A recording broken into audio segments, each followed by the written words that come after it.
Hello and welcome to International, a set of wee videos on the national newspaper online, providing short, sharp analysis to geopolitical events and how they relate back to Scotland.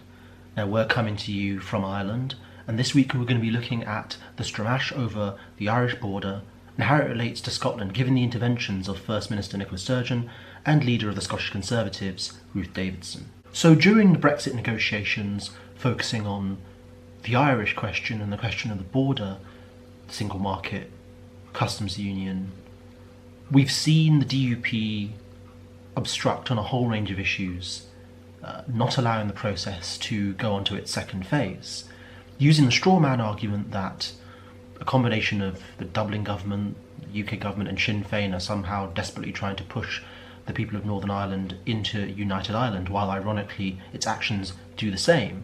And we've had some people in Scotland push forward the idea, including UK ministers, that Scotland is a completely different case, that Nicola Sturgeon and the Scottish Government cannot use the argument that Northern Ireland has special circumstances, so Scotland, which voted 62% Remain, must also have special circumstances.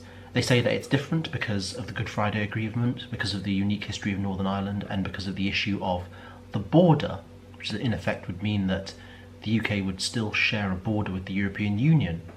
And we're going to examine this specific point when it comes to how the Brexit negotiations in Ireland relate to the situation in Scotland, because actually it seems a rather hypocritical argument for the UK government or for the DUP or for Brexiteers to make against the Scottish government, because the cavalier way in which the UK government has utilised the issue of the border, the careless way in which the compromises of the Dublin government have been addressed, shows that actually the Good Friday Agreement is not being respected or being treated with the solemnity required.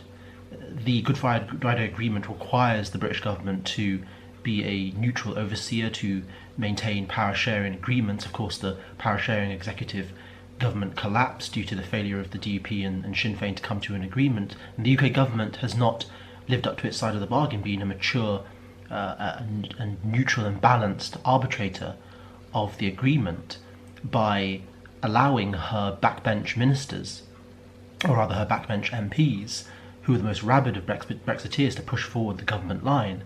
It hasn't allowed for the compromise required to ensure the safety of the Good Friday Agreement and the peace process.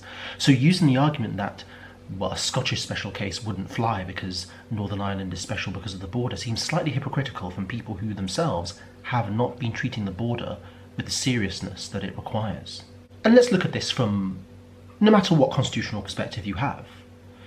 If the Union is to be preserved, surely Scottish democracy is to be respected. This ceases to be a binary question between Scotland being an independent nation within the European Union or Scotland being dragged out against its will following the UK government towards the hardest of Brexit. This is a question of whether all the constituent nations are in fact partners, nations, a family of nations and partners being equal and the same, whether all voices are heard, such as David Davis outlined, or whether actually they're allowed the occasional tantrum, they're allowed the occasional pipe up here and there, but actually they are not listened to, and whatever happens in Westminster overrides all concerns, even to the detriment of the social fabric and economy of the nations of Scotland, Wales and Northern Ireland. This is a real issue of democracy, that democracy can't simply be the will of the collective or the will of the central executive.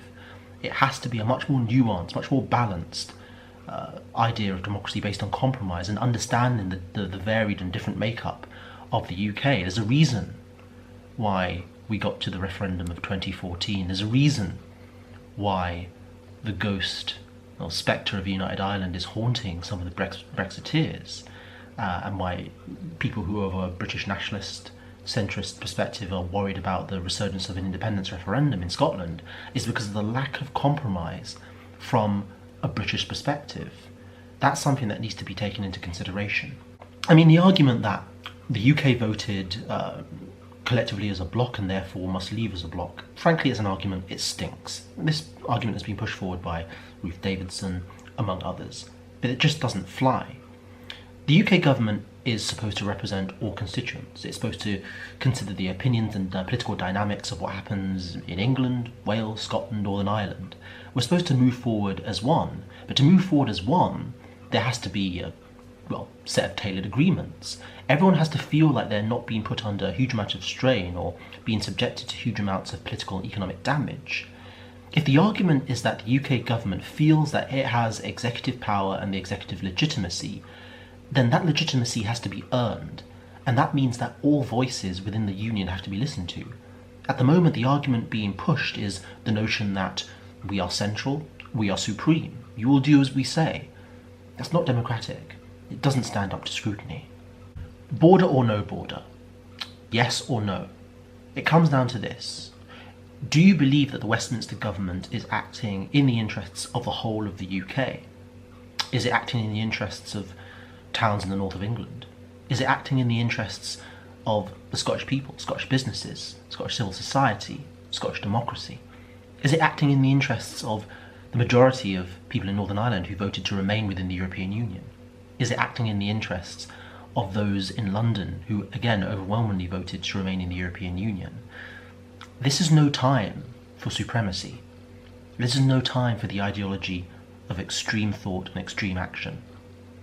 It's time for us to consider our actions and consider how the example of the Irish border negotiations shows a UK government not only unwilling, but incapable of compromise and sensible, balanced debate or thought.